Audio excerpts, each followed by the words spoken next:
As Naomi reminded us, Kirkridge was founded under the Logan, or what today would be a bumper sticker, picket and pray. And in a way, that's kind of a tenet of nonviolence in itself, that spirit and action, as she was suggesting, are need to be not separated, alienated, but held together as one. And though I want to talk about peacemaking in and through Kirkridge, I want to begin this kind of short reflection in Kentucky with Thomas Merton, the Trappist monk, who in 1964 hosted a retreat at his monastery, Gethsemane Abbey, on the spiritual roots of protest. And those who gathered, there, a number of them were giving talks, but the whole retreat was kind of in the vessel of the uh, common life, the prayer life, the rhythms of the monastic community where they gathered. I want to name some of the participants in that: Philip and Daniel Berrigan, A.J. Musty, Anabaptist theologian John Howard Yoder, whose name you may know, John Grady from Ithaca, a couple of then young Catholic workers, Jim Forrest and Tom Cornell, now blessed memory. Um, but also invited and committed initially were Bayard Rustin and Martin Luther King. They ended up in Stockholm when King received the Nobel Peace Prize. And I can only lament in imagination to think, you know, the different ways that retreat would have been formed together if they had been present. But it's fair to say that that gathering was a seed, one of the seeds of the Catholic left in the U.S. And in that sense, a root of the draft board raids and Plowshare's actions. Um, Another attendee at the retreat was John Oliver Nelson, the founder of Kirkridge. And while the center had already kind of claimed a vocation, I think that retreat for him was a kind of door opening. Within months, Dorothy Day was leading a retreat at Kirkridge.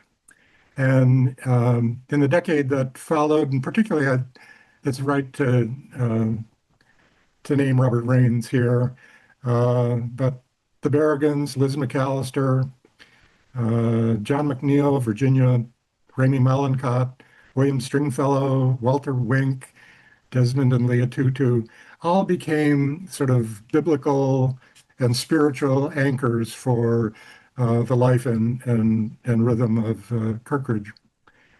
And along with that, in that whole same period, Kirkridge was home, hosting annually the Atlantic Life Community, which just in the spring celebrated their 50th anniversary as a network of communities. I first came to Kirkridge in that period, 1979, I think. There was an annual retreat, the one that Lydia's referencing, basically on anti-nuclear resistance. And it included everyone from St. Freeze at Riverside Church to Plowshares folk. So Fellowship of Reconciliation, AFSC, Sojourners, New Cult and Peacemaking, another Anabaptist front. And the task of the retreat was to discern the signs of the times, to read the moment. That was the agenda every single year. And we could be facilitated by members of our group, which was very rich, but also folks would come in, Daniel Berrigan, Rosemary and Vincent Harding, Joan Chittister, Richard Rohr, Marie Dennis, other people whose names you would know.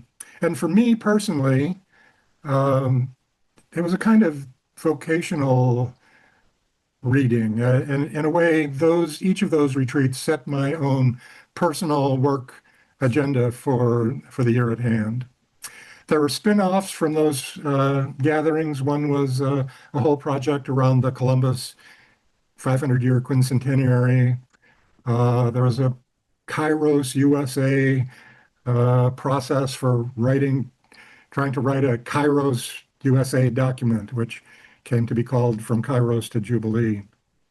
And I think of a really specific moment when we were actually gathered at Turning Point, and a phone call came uh, uh, just outside in the hall from Baptist pastor Gustavo Parajon in Managua.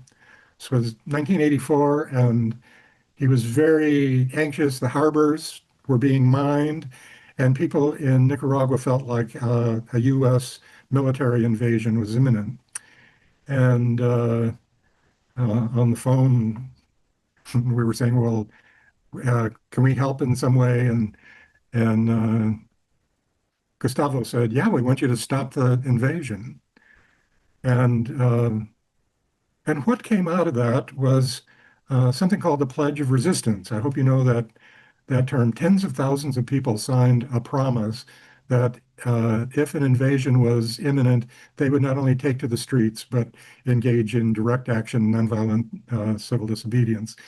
And it was in fact triggered at one point, and massive action happened. This was in the days before social media, and we were organized by phone trees, where the triggering group would call a set of folks who called a couple of people, all of whom called a couple of people, and outwards from there in a way to get the word out.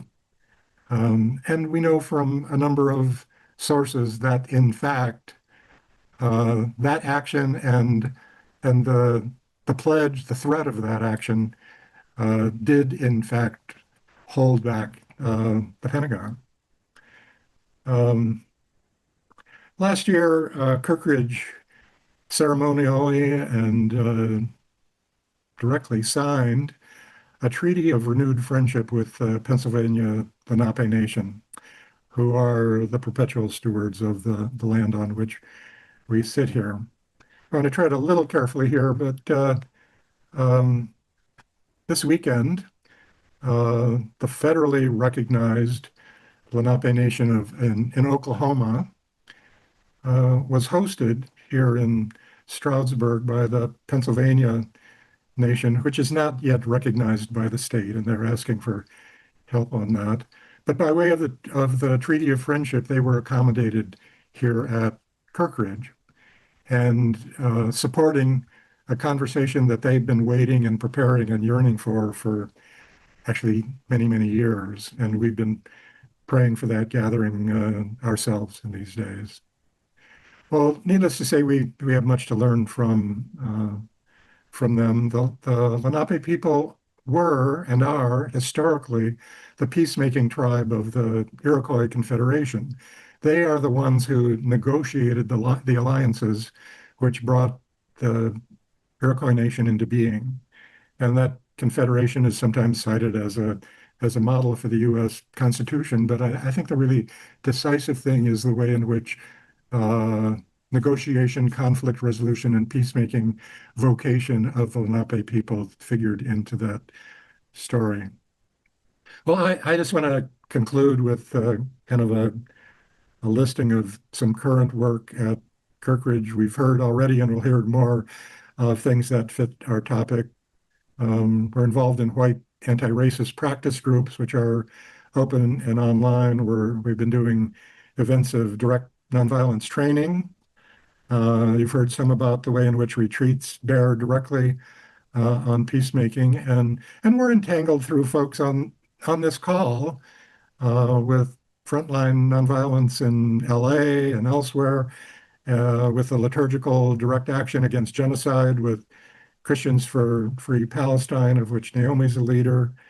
Plus, we're now having more and more annual events like the new call to peacemaking, events like one based in the spiritual roots of protest, and next May, a second festival of radical discipleship. Anyway, I could list more, but I trust you'll hear in a little bit of this history a kind of litany of hope and claim with us the vocation of peacemaking, which is rooted here at Kirkridge. Thank you all.